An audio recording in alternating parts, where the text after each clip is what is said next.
Halo teman-teman, di sini saya mau memberikan ilmu sedikit tentang masakan Chinese food dari keluarga saya yang sering kita pakai.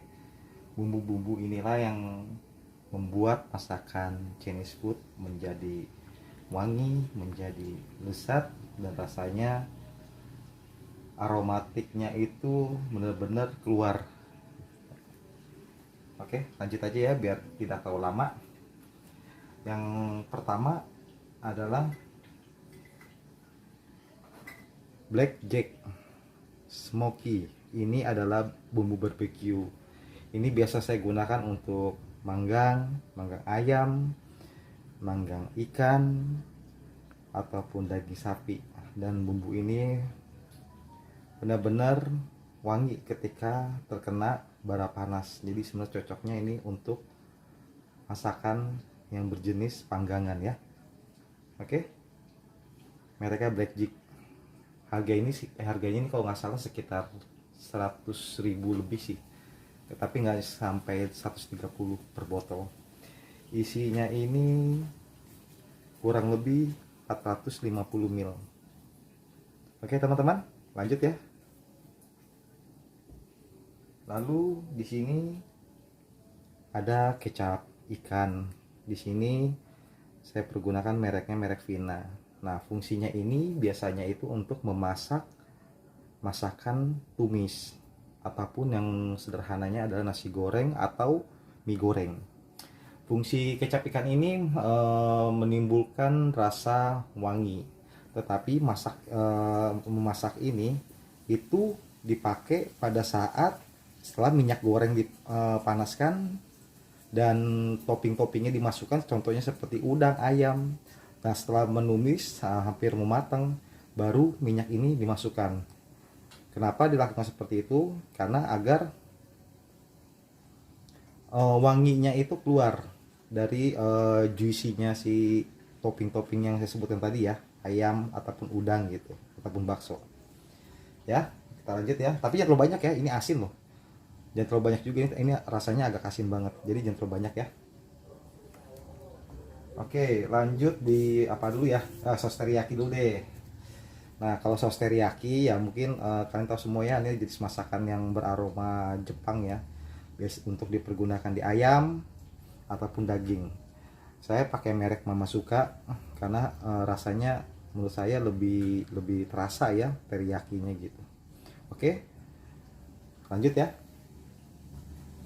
Nah, untuk kecap asinnya saya pakai merek kecap angsa. Ini kecap asin encer ya, bukannya kental ya.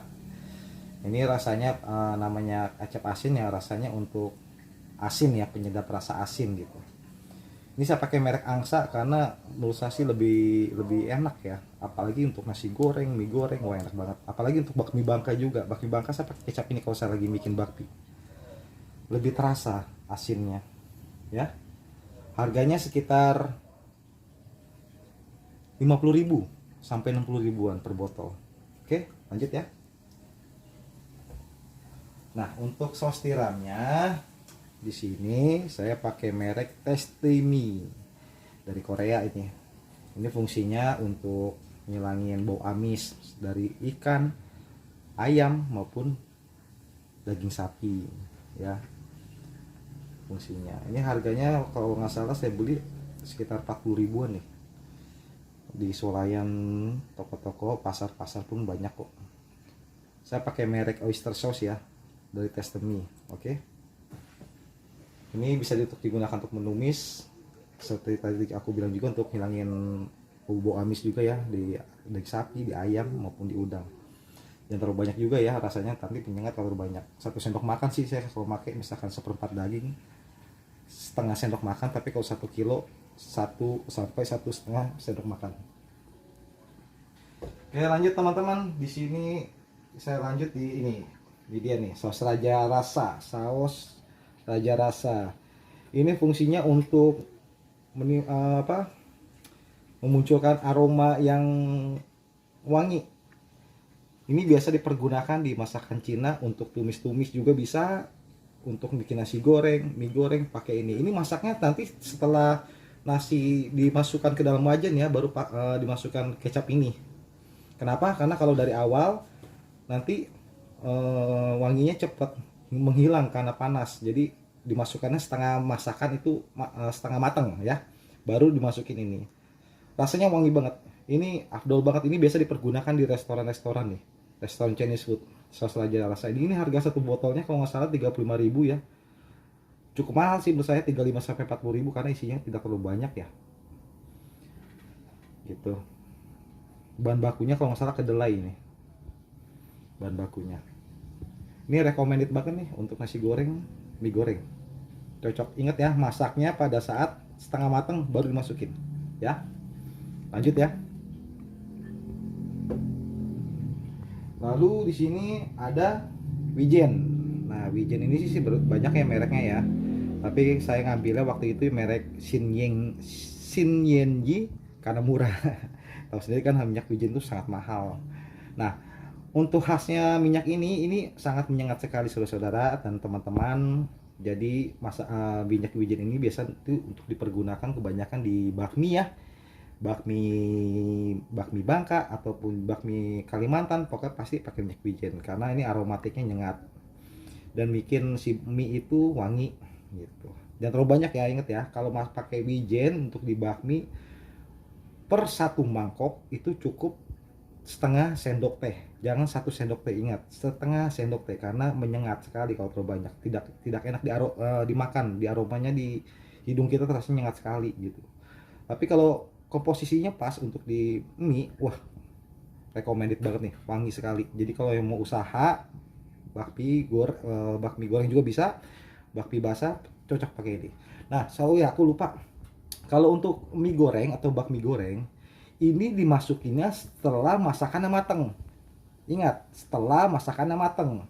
Kenapa? Karena kalau dari awal ataupun pertengahan masakan setengah mateng sampai matangnya, ketika dimasukin ini nanti aromanya hilang. Minyak wijen ini paling nggak tahan panas, karena kalau kena panas sekali dia langsung nguap, hilang aromatiknya. Jadi dimasukinnya, ingat ya, setelah masakan mau matang baru dimasukin ini ya, ingat ya, ini kunci rahasia nih minyak wijen untuk masakan tumis Cina juga nih, berbasis nasi goreng maupun mie goreng dan bakmi basah ya, atau bakmi kuah ya. Oke, yang terakhir teman-teman, kunci dari masakan Chinese food yang bener-bener wangi itu ada di ini dia. Angciu. Angciu ya. Ini dia nih. Ini semua pasti dipergunakan di masakan seafood Cina, pasti dipergunakan ya.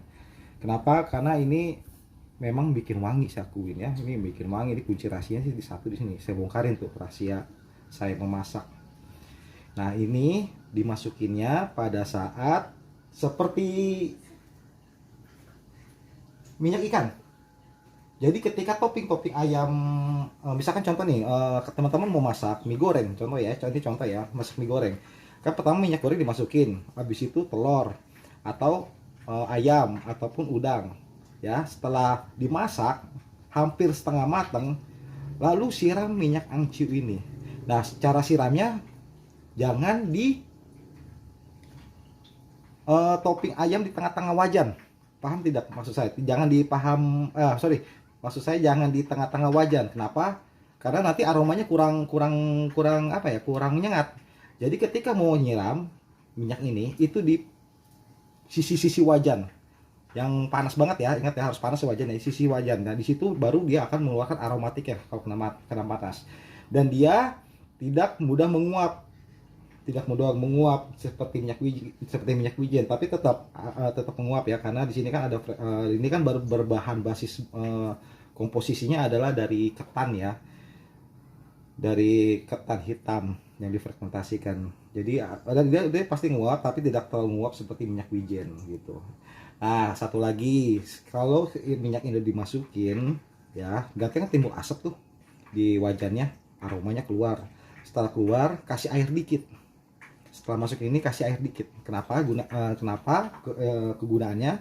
Itu karena aromatiknya tidak terlalu menguap banyak, tetapi langsung turun kena masakannya gitu. Maka itu setelah masukin ini kasih air sedikit. biar dia turun ke masakannya. Jadi aromatiknya itu benar-benar nempel ke masakan. Maka itu kenapa masakan Cina itu wangi sekali. Pertama tuh kuncinya dari ini minyak angciu gitu. Ini kisaran harganya kurang lebih ya antara 50 sampai 60 ribu. Di swalayan kok banyak kok, di pasar-pasar tradisional juga banyak. Gampang kok nyari, nggak terlalu sulit, apalagi di online juga ada. Nah gitu. Nah itulah teman-teman, rahasia minyak-minyak yang dipakai di masakan Chinese food gitu. Yang oke, mungkin saya tambahan lagi satu ya. Untuk intinya dari semua minyak ini, inti dari aromatik yang sangat menyengat di masakan Chinese food ataupun bikin wangi ya, adalah di minyak angciu. Ini yang pertama. Yang kedua adalah kecap ikan, dan yang terakhir adalah wijen. Itu kunci-kuncinya teman-teman untuk masak-masakan rahasia kenapa kok masakan Chinese food itu wangi sekali ya, ketika masak wangi sampai kemana-mana, yaitu terutama ini ya teman-teman. Oke, yang lainnya sih biasa ya, seperti kecap manis itu boleh pakai merek apa aja, tapi saya tidak saya unboxing di sini karena itu udah umum sekali ya kalau kecap manis gitu. Oke teman-teman, itu aja ya. Semoga video saya ini berguna untuk teman-teman yang ingin mencoba masakan Chinese food ataupun mencoba untuk memulai usaha minimal nasi goreng ataupun kedai bakmi goreng. Oke, semoga bermanfaat ya bagi teman-teman sekali lagi, dan saya ucapkan terima kasih banyak yang sudah menonton. Jangan lupa like and subscribe ya. Saya akan bagikan video-video rahasia masakan Chinese food jika saya ada sempat waktu ya, itu juga ya, karena saya juga bekerja gitu. Oke, gitu aja. Terima kasih yang sudah menonton.